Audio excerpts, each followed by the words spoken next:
Hello student. आज बेटा हम लोगों का जो टॉपिक होगा वो फिनाल पर इलेक्ट्रॉन डोनेटिंग ग्रुप का इफ़ेक्ट हम लोग शो करेंगे। यानी मेरे कहने का मतलब हुआ effect of electron donating group on phenol. क्योंकि अभी तक हम लोग फिनाल पर इलेक्ट्रॉन विड्राइंग ग्रुप को लगाकर आपको उसका एसिडिक नेचर हम आपको दिखा रहे थे, और अब हम फिनाल पर इलेक्ट्रॉन डोनेटिंग ग्रुप को लगाकर उसका एसिडिक नेचर क्या करेंगे, शो करेंगे। तो देखिए होता क्या है, सबसे पहले तो हर बच्चे को ये पता होना चाहिए कि इलेक्ट्रॉन डोनेटिंग ग्रुप का मतलब क्या है। इलेक्ट्रॉन डोनेटिंग ग्रुप का मतलब होता है कि बेटा एक ऐसे ग्रुप जो अपने से इलेक्ट्रॉन को डोनेट करते हों, यानी इलेक्ट्रॉन को अपने से रिलीज़ करते हों, या फिर कह सकते हैं कि इलेक्ट्रॉनों पर जब वो शेयर, ऐसे ग्रुप जो शेयर कर लेते हैं, तो शेयर्ड पेयर इलेक्ट्रॉन को अपने से क्या करते हैं, रिपल्सन फोर्स लगाते हैं और वो किसी दूसरे की ओर उन इलेक्ट्रॉनों को प्रेशराइज कर देते हैं। तो इस तरीके से कौन कौन से ग्रुप हो सकते हैं, जैसे आपका एल्काइल ग्रुप हो गया। एल्काइल सभी बच्चों को मालूम है ना, जैसे आपका मेथाइल हुआ, एथाइल हुआ, तो ये एल्काइल ग्रुप हुआ। दूसरा बेटा होता है OR, जिसे हम लोग एल्कॉक्सी ग्रुप कहते हैं। कौन सा ग्रुप बेटा बोलते हैं, एल्कॉक्सी ग्रुप के नेम से जानते हैं। तीसरा होता है NH2 ग्रुप यानी एमीन ग्रुप। तो ये तीन ग्रुप आप याद रखिएगा, एक तो एल्काइल ग्रुप, दूसरा एल्कॉक्सी ग्रुप, तीसरा एमीन ग्रुप। ये क्या होते हैं, इलेक्ट्रॉन डोनेटिंग ग्रुप होते हैं। ये जब भी आप बेंजीन रिंग पर क्या करोगे, अटैच करोगे, तो बेंजीन ये क्या करते हैं, इलेक्ट्रॉन की जो शेयर पेयर इलेक्ट्रॉन होते हैं उनको ये बेंजीन रिंग की ओर हमेशा पुश करते हैं। तो जैसे मेरे कहने मतलब हुआ कि आपने इस तरीके से, ये देखिए बेटा, ये हमारे सामने क्या है, फिनाल हम बना रहे हैं। ये देखिए, तो ये हमारे सामने मान लीजिए बेंजीन रिंग है और इस पर हमने OH लगा दिया, तो ये हमारे सामने बेटा क्या हो गया, फिनाल हो गया। ओके बेटा, अब अगर हम इस फिनाल की बात करें तो इस पर हम लोग क्या लगाने जा रहे हैं, इलेक्ट्रॉन डोनेटिंग ग्रुप।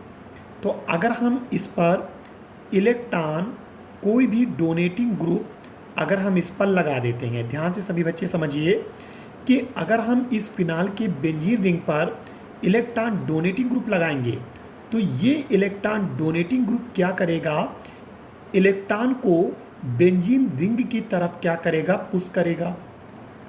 और जब ये इलेक्ट्रॉनों को बेंजीन रिंग की तरफ क्या करेगा, पुश करेगा, जिससे क्या होगा कि इस ऑक्सीजन पर जो निगेटिव चार्ज की डेंसिटी होगी, यानी इस ऑक्सीजन पर, यानी मेरे कहने में मतलब हुआ कि अगर यहाँ से ये प्रोटॉन निकल जाए तो इससे जो यहाँ पर फिनॉक्साइड आयन फॉर्म होगा, तो उस फिनॉक्साइड आयन के ऑक्सीजन पर जो निगेटिव चार्ज की डेंसिटी होगी वो डेंसिटी बेटा और भी ज़्यादा इंक्रीज़ करेगी।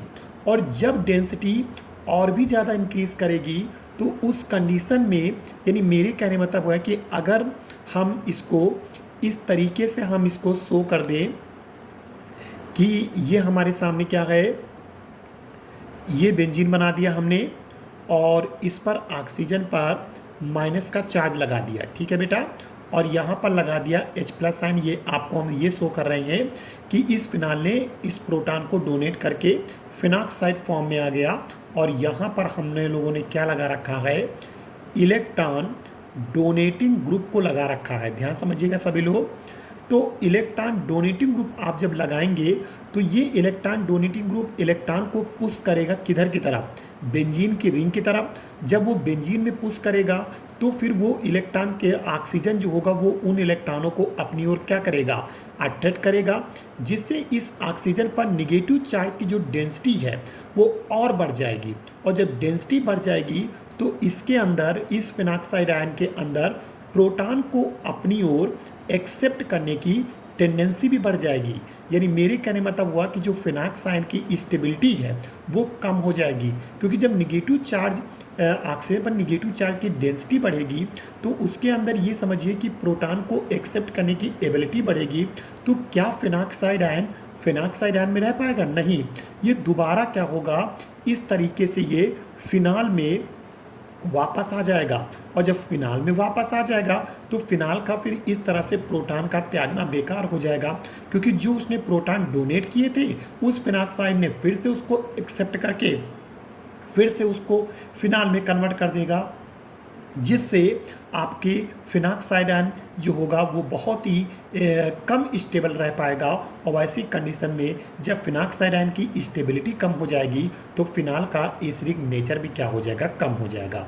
तो मेरे कहने मतलब हुआ कि आप कभी भी जब भी आप इस बेंजीन के रिंग पर इलेक्ट्रॉन डोनेटिंग ग्रुप आप लगाएंगे, ये ग्रुप बेंजीन रिंग की तरफ इलेक्ट्रॉन को पुश करेंगे, जिससे वो इलेक्ट्रॉन जो होंगे वो ऑक्सीजन की तरफ एक प्रकार से मूव करेंगे, या हम ये कह सकते हैं ऑक्सीजन उन इलेक्ट्रॉनों को अपनी ओर अट्रैक्ट करेगा, जिससे इस ऑक्सीजन पर निगेटिव चार्ज बढ़ेगा। निगेटिव चार्ज बढ़ेगा तो उसके अंदर उस प्रोटॉन को फिर से अपनी ओर अट्रैक्ट करने की एबिलिटी बढ़ जाएगी, और जब एबिलिटी बढ़ेगी तो उस केस में इसकी स्टेबिलिटी कम हो जाएगी।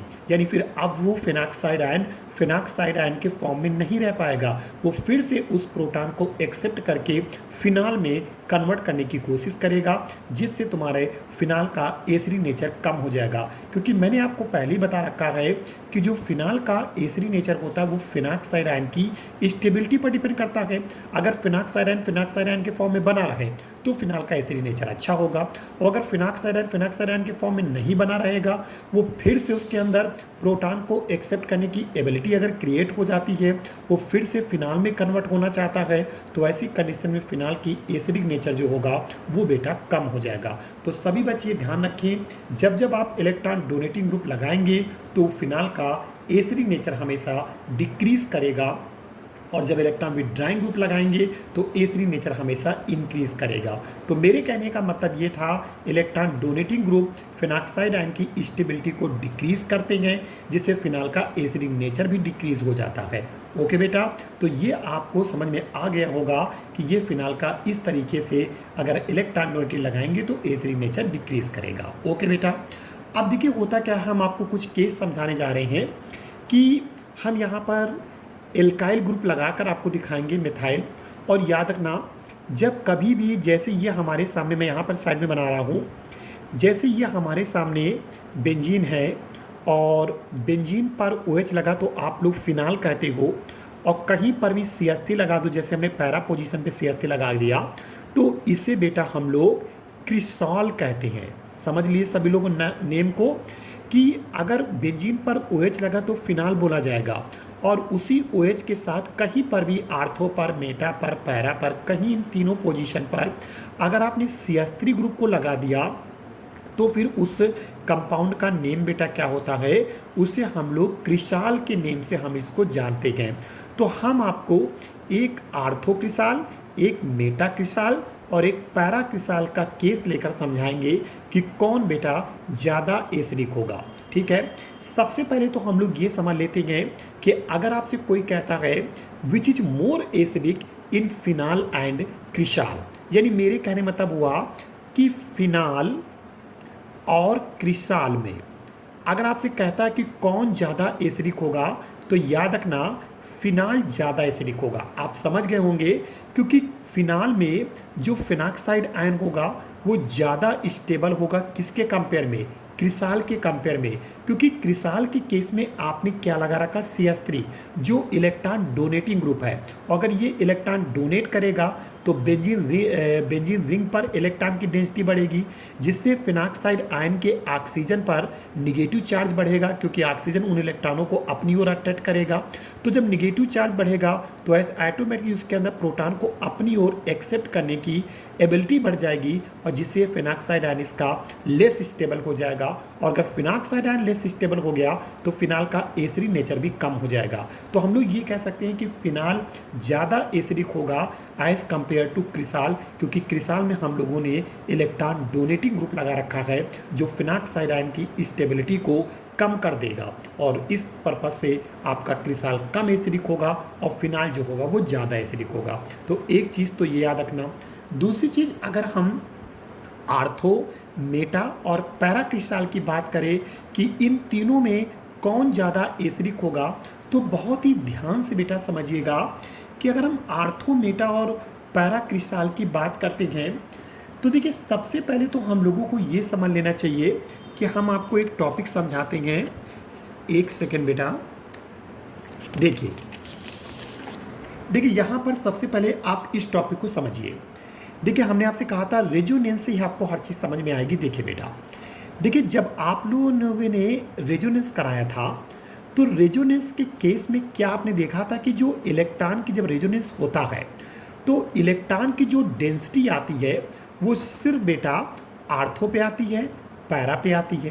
यानी रेजोनेंस के द्वारा इलेक्ट्रॉन की डेंसिटी जो हम लोगों को देखने को मिलती है वो आर्थो और पैरा पे। मेटा पोजीशन पर इलेक्ट्रॉन की डेंसिटी नहीं आती है। अब बात समझना, जब आर्थो रेजोनेंस होता है तो आर्थो पर इलेक्ट्रॉन की डेंसिटी आ जाती है, पैरा पर भी इलेक्ट्रॉन की डेंसिटी आती है। तो अगर आर्थो और पैरा पर इलेक्ट्रॉन की डेंसिटी आ जाती है, यानी आने की व्यवस्था रहती है इलेक्ट्रॉन डेंसिटी की, कहाँ पर? आर्थो और पैरा पे। किसके थ्रू? रेजोनेंस के थ्रू। तो फिर आर्थो और पैरा से इलेक्ट्रॉन जाने की भी क्या रहती है? व्यवस्था रहती है। ये बात ध्यान समझिएगा जो मैं कह रहा हूँ। मैंने आपसे कहा कि अगर रेजोनेंस के द्वारा आर्थो और पैरा पर इलेक्ट्रॉन की डेंसिटी आ सकती है तो फिर अगर कोई इलेक्ट्रॉन डोनेटिंग ग्रुप हम लगाएंगे तो यहाँ से, क्योंकि यहाँ पर इलेक्ट्रॉन आ सकते हैं तो फिर यहाँ से इलेक्ट्रॉन जा भी सकते हैं। क्योंकि अगर हमने किसी भी इलेक्ट्रॉन डोनेटिंग ग्रुप को इस आर्थो पोजीशन पे लगा दिया तो आर्थो पर इलेक्ट्रॉन की डेंसिटी आएगी और यहाँ से आराम से ऑक्सीजन उन्हें अपनी ओर एक्सेप्ट कर लेगा।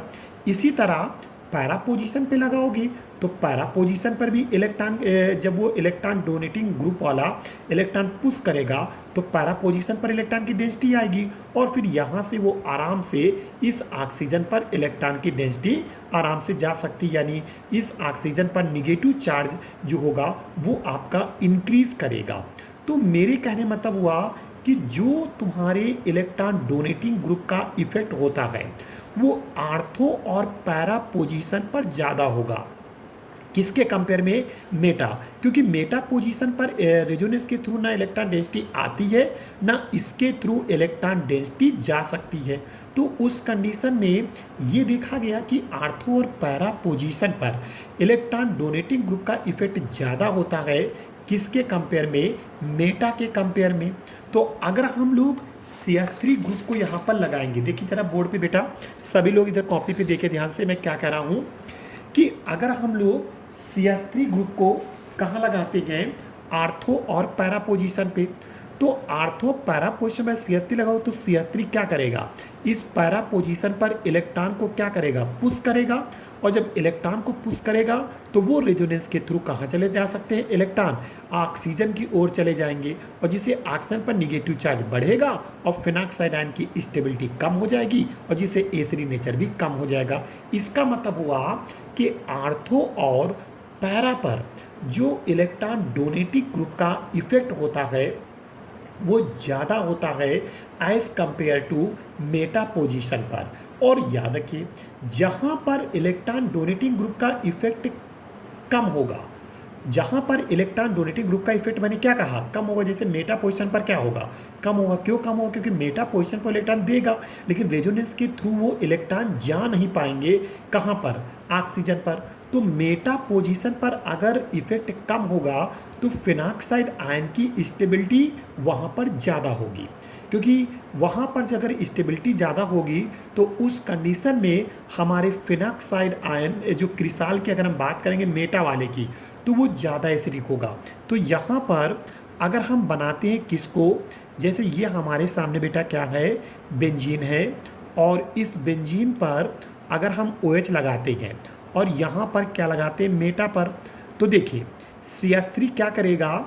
इस मेटा पोजीशन पर इलेक्ट्रॉन तो दे देगा लेकिन क्या वो इलेक्ट्रॉन रेजोनेंस के थ्रू उस ऑक्सीजन पर जा सकते हैं? नहीं पहुंच पाएंगे। क्यों नहीं पहुंच पाएंगे? क्योंकि उसका बेसिक रीज़न है क्योंकि रेजोनेंस के जो इफेक्ट होता है वो आर्थो और पैरा पे है, मेटा पर तो हो नहीं पाता है, तो इलेक्ट्रॉन यहीं के यहीं रह जाएंगे, वो यहाँ पर नहीं जा पाएंगे। उस कंडीशन में ये फिनाक्साइड, यहाँ का जो फिनाक्साइड आयन होगा वो क्या रहेगा, सबसे ज़्यादा स्थायी रहेगा और उस कंडीशन में एसिडिक नेचर भी इसका ज़्यादा होगा। ठीक, तो नंबर 1 पर कौन पहुँच जाएगा, आपका मेटाक्रिसाल। अब उसके बाद आर्थो और पैरा की बात करते हैं कि आर्थो और पैरा पर तो रेजोनेंस के द्वारा इलेक्ट्रॉन डेंसिटी आती है, तो यहाँ पर अगर किसी इलेक्ट्रॉन डोनेटिंग ग्रुप को लगाएंगे तो वो इलेक्ट्रॉन देगा और वो सीधे इलेक्ट्रॉन कहाँ पहुँच जाएंगे, ऑक्सीजन पर, और फिनाक्साइड आयन की स्टेबिलिटी को क्या करे, कम कर देगा। तो जरा सोचिए, आर्थो पर ज़्यादा होगा पैरा पर, तो सिंपल है, आप देख लीजिए कौन ज़्यादा नज़दीक है। भाई आर्थो वाला OH ग्रुप के ज़्यादा पास होगा।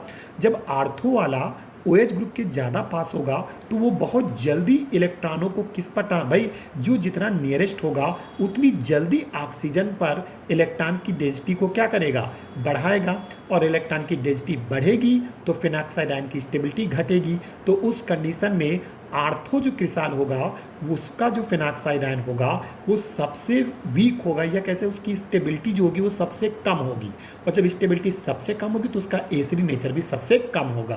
लेकिन पैरा क्रिसाल चूंकि दूर है तो यहाँ से इलेक्ट्रॉन जाने में क्या लगेगा, समय लगेगा, जिससे वो फिनाक्साइड आयन की इतनी जल्दी स्टेबिलिटी को कम नहीं कर पाएगा। तो इसका मतलब हुआ कि मेटा के बाद अब नंबर किसका आएगा, अब नंबर यहाँ पर बेटा सीधे पैरा पोजीशन का आ जाएगा। तो इस तरीके से यहाँ पर OH यानी ये लगा और यहाँ पर कौन आएगा, पैरा वाला आ जाएगा। ठीक है बेटा, क्योंकि इस केस में फिनाक्साइड आयन की स्टेबिलिटी इतनी कम नहीं होगी जितनी कम किसकी होगी, आर्थो वाले की, क्योंकि आर्थो वाला आपके OH ग्रुप के सबसे पास है, और जब पास है तो वो सबसे जल्दी फिनाक्साइड आयन के ऑक्सीजन पर, यानी इस ऑक्सीजन पर इलेक्ट्रॉन की डेंसिटी को बढ़ाएगा, जिससे इसके अंदर जो फिनाक्साइड आयन की स्टेबिलिटी होगी वो सबसे कम हो जाएगी, और इस तरह से स्टेबिलिटी सबसे कम हो जाने से एसिडिक नेचर भी सबसे कम हो जाएगा। तो सबसे ज़्यादा एसिडिक कौन होगा, मेटाक्रिसाल, उसके बाद ये कौन होगा, पैराक्रिसाल, और उसके बाद ये कौन होगा, आर्थोक्रिसाल। तो इसे बेटा हम लोग क्या कहते हैं, मेटाक्रिसाल के नाम से जानते हैं। इसे हम लोग क्या कहेंगे बेटा, पैराक्रिसाल कहेंगे, और इसे हम लोग क्या कहेंगे, इसे हम लोग बेटा आर्थोक्रिसाल के नाम से जानेंगे। और इससे भी ज़्यादा एसिडिक कौन होगा, आपका फिनाल होगा। आप समझ गए होंगे क्यों, क्योंकि फिनाल में हमने किसी प्रकार का यहाँ पर इलेक्ट्रॉन डोनेटिंग ग्रुप नहीं लगा रखा है, यानी किसी भी ऐसे ग्रुप को नहीं लगा रखा जो फिनाक्साइड आयन की स्टेबिलिटी को कम करे। तो उस कंडीशन में सबसे ज़्यादा फिनाल हुआ, उसके बाद मेटाक्रिसाल होगा, उसके बाद पैराक्रिसाल होगा, उसके बाद एक प्रकार से आर्थोक्रिसाल। तो फिर से सारा एक बार हम लोग रिव्यू समझ लेते हैं कि आखिरकार क्या हम आज आपको पढ़ा रहे थे। तो देखिए बेटा, आज हम लोग पढ़े थे effect of electron donating group. सभी लोग समझ लीजिए, इलेक्ट्रॉन डोनेटिंग ग्रुप वो ग्रुप होता है जो इलेक्ट्रॉन को अपने से डोनेट करता है। जब भी आप ऐसे ग्रुप को आप फिनाल पे लगाने की कोशिश करेंगे तो ये ग्रुप क्या करेंगे, आपके बेंजीन रिंग पर इलेक्ट्रॉन को पुश करेंगे। इलेक्ट्रॉन अगर बेंजीन रिंग पर पुश होगा तो ऑक्सीजन उन इलेक्ट्रॉनों को अपनी ओर अट्रैक्ट करेगा, जिससे ऑक्सीजन पर निगेटिव चार्ज बढ़ेगा, और अगर निगेटिव चार्ज बढ़ेगा तो उसकी स्टेबिलिटी कम हो जाएगी। ठीक है बेटा, स्टेबिलिटी कम हो जाएगी, यानी एक प्रकार से निगेटिव क्यों कम हो जाएगी, क्योंकि निगेटिव चार्ज के बढ़ने से उसके अंदर प्रोटॉन को अपनी ओर एक्सेप्ट करने की जो एबिलिटी होगी वो बढ़ जाएगी, जिससे वो फिर से फिनाल में कन्वर्ट हो जाएगा और एसिडिक नेचर क्या हो जाएगा, कम हो जाएगा। क्योंकि एसिडिक नेचर तब माना जाता है कि वो एक बार प्रोटॉन को डोनेट कर दे तो दोबारा एक्सेप्ट ना कर पाए। अब कंडीशन ये है कि अगर कोई कहता है फिनाल और क्रिसाल में कौन ज़्यादा एसिडिक है, तो बेटा फिनाल ज़्यादा एसिडिक होगा, क्योंकि क्रिसाल में क्या होता है, क्रिसाल में होता है कि OH के साथ आपने CH3 लगा रखा। CH3 एक इलेक्ट्रॉन डोनेटिव ग्रुप है, और अगर CH3 एक हमारे पास इलेक्ट्रॉन बेटा क्या है, यहाँ पर डोनेटिंग ग्रुप है, तो उस कंडीशन में कि वो हमेशा फिनाक्साइड आयन की स्टेबिलिटी को कम करेगा, तो उस कंडीशन फिनाल ज़्यादा एसिडिक होगा, क्रिसाल कम होगा। लेकिन क्रिसाल में अब हमको देखना है कि आर्थो, मेटा और पैरा में कौन ज़्यादा एसिडिक होगा।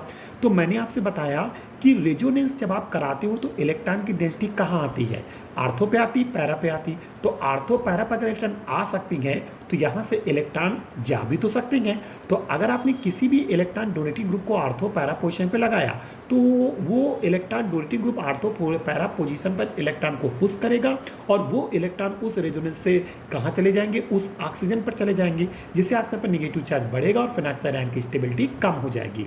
तो ऐसी कंडीशन में हम लोग कह सकते हैं आर्थो और पैरा दोनों ही क्रिस्टल ऐसे होंगी जिनकी स्टेबिलिटी हमेशा कम होगी मेटा से, क्योंकि मेटा पर जब भी हम इलेक्ट्रॉन डोनेटिंग ग्रुप लगाएंगे तो ये इलेक्ट्रॉन तो पुश करेगा लेकिन वो रेजोनेंस के थ्रू ऑक्सीजन पर जा नहीं पाएगा, जिससे वो फिनॉक्साइड आयन की स्टेबिलिटी इतनी कम नहीं कर पाएगा।